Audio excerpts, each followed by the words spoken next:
There are people who can make decisions, solve problems, navigate crises, raise children, manage careers, and appear perfectly competent right up until the moment that they have to trust their own judgment. Then something odd happens. The confidence vanishes, and they begin searching for another mind to borrow. My name is Paul, and I'm an Oxford qualified psychologist who teaches people how to learn more easily and live more fully. Today I'd like to talk about dependent personality disorder, a condition that is often misunderstood because what people notice on the surface, the reassurance-seeking, the difficulty making decisions, the tendency to remain in unhealthy relationships, is not actually the core of the problem. The core of the problem is a particular relationship with uncertainty, autonomy, and emotional security, one that leaves a person feeling as though life is somehow too dangerous to navigate alone. When most people hear the word dependency, they tend to imagine weakness, perhaps somebody clingy, somebody immature, somebody who constantly needs rescuing. The reality is usually more complicated than that. Some individuals with strong dependent traits can appear highly capable. They may be conscientious, responsible, caring, intelligent, and remarkably good at helping other people organize their lives.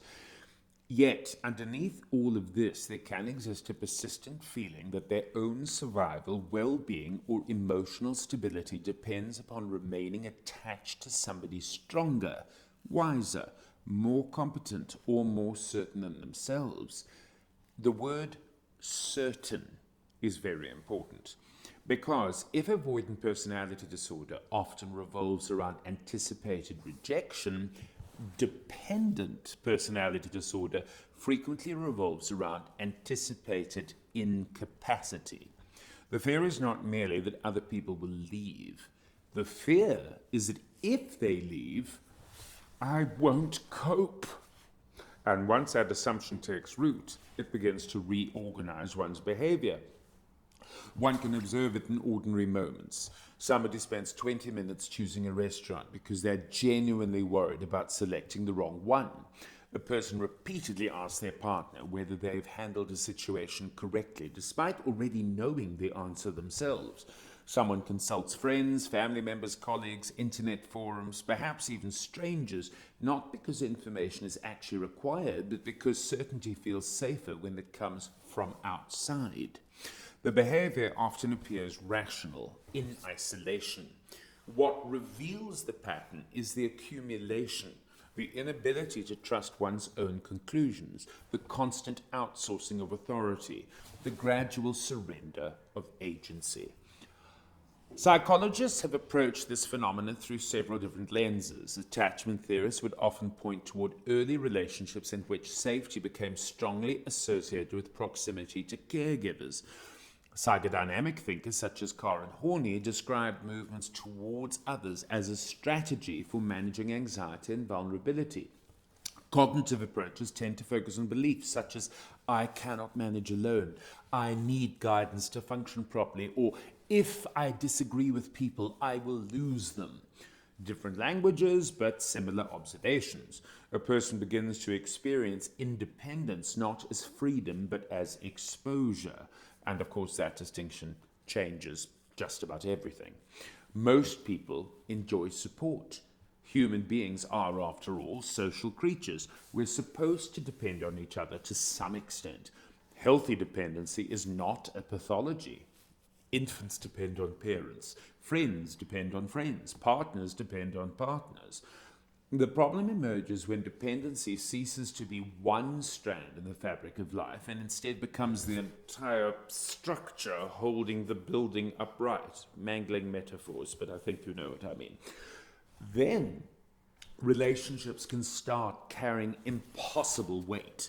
A partner is no longer merely loved, they become required. A friend's approval is no longer pleasant, it is necessary. And the disagreement is no longer uncomfortable, it becomes existentially threatening. This can produce a paradox. Individuals with dependent personality patterns often value relationships deeply and they work extraordinarily hard to preserve them. Yet, some of the very strategies used to maintain closeness gradually create strain. Excessive reassurance seeking can become exhausting. Difficulty expressing disagreement can generate resentment. Chronic self sacrifice can produce hidden frustration that eventually leaks out in unexpected ways. Few people intend this. It emerges naturally from the underlying fear. The fear says, maintain the connection at all costs. Unfortunately, relationships tend to function best when both people are allowed to exist as separate individuals. One of the details I find interesting is how dependency can frequently disguise itself as kindness. Someone may appear endlessly accommodating, endlessly agreeable, endlessly willing to defer. They may describe themselves as easygoing. Other people may praise them for being so selfless. Yet occasionally one discovers that the accommodation is not entirely generous or generosity. Part of it instead is fear. Disagreeing feels dangerous. Expressing needs feels risky. Taking up space feels uncomfortable. The apparent selflessness sometimes conceals a profound anxiety about abandonment. Oh, if these explorations into personality and human behavior are useful to you, please consider following the channel because many of these conditions turn out to be variations on a surprisingly small number of underlying psychological themes relevant for most people. So please do subscribe. Anywho, one can also see how dependency creates strange distortions in decision making. Imagine somebody standing in a supermarket trying to choose between two products. Most people would barely notice the situation. The dependent individual may experience a discomfort. What if the wrong choice is made? What if there is a better option? What if somebody else would know? The issue obviously is rarely the product. It is responsibility. Responsibility means ownership, and ownership means uncertainty, and uncertainty feels frightening. This helps explain why controlling relationships can sometimes become surprisingly attractive to individuals with strong dependent traits. From the outside, it may seem obvious that a domineering partner is unhealthy. Yet, if somebody arrives offering certainty, guidance, structure, and decisions, the arrangement can initially feel relieving. The problem, of course, is that the very thing reducing anxiety may also be eroding autonomy. Over time, the person acquires less evidence that they can function independently because they are increasingly prevented from testing that possibility. The dependency deepens, the confidence shrinks, the relationship becomes harder to leave. This is one reason that clinicians pay attention when dependency becomes severe enough to interfere with work, relationships, decision-making, or personal development. The issue is not that somebody enjoys support. The issue is that they've become convinced that support is a prerequisite for functioning. That conviction can be challenged, though usually not just through reassurance. In fact, reassurance can become part of the problem. That surprises many people, but of course, when somebody repeatedly asks, "Do you think this is okay?" the instinct is often to answer. The answer provides immediate relief. Their anxiety drops. Everybody feels better for a few minutes. But then, of course, uncertainty returns. The question returns. The cycle continues. From a behavioral perspective, reassurance can sometimes function rather like scratching an itch. It provides short-term comfort while preserving the mechanism generating the discomfort in the first place. Change tends to involve a rather different process. The individual gradually begins tolerating uncertainty instead of eliminating it. That sounds simple, but it is not. Imagine asking somebody who's spent decades seeking external certainty to begin trusting their own judgment. That can feel almost physically uncomfortable. There's often a sensation of standing without a handrail after years of assuming one was necessary.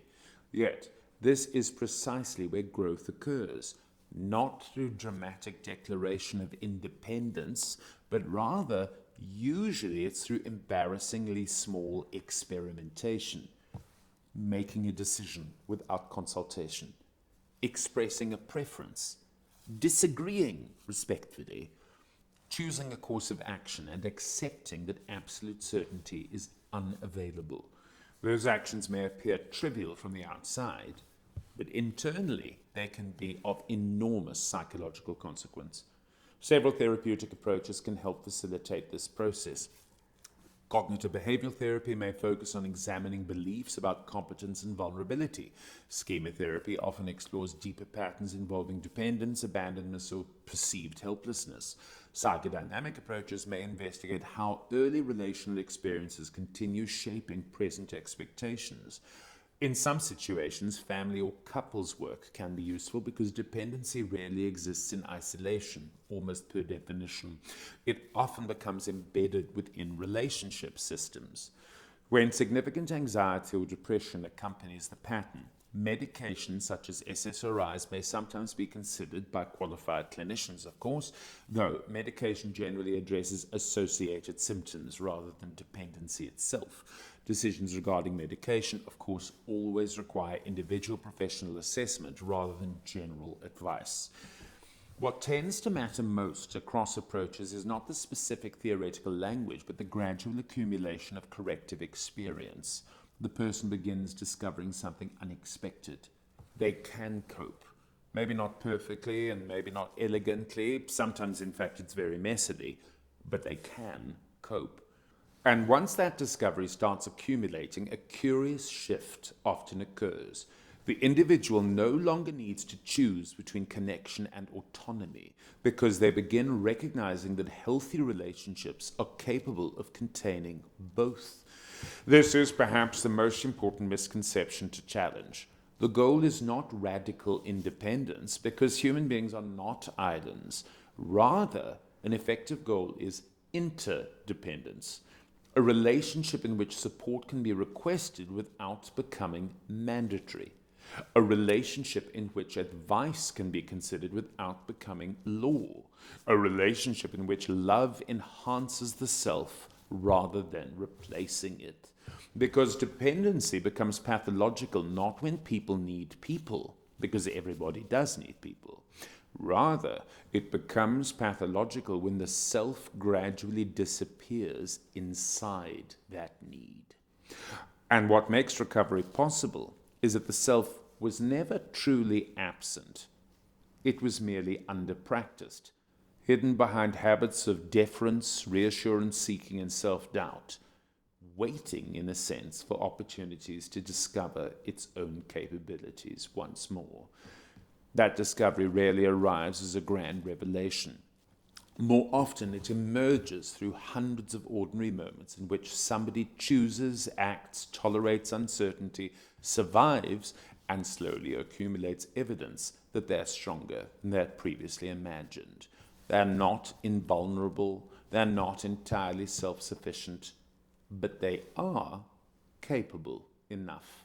And capable enough turns out to be far more powerful than most people expect.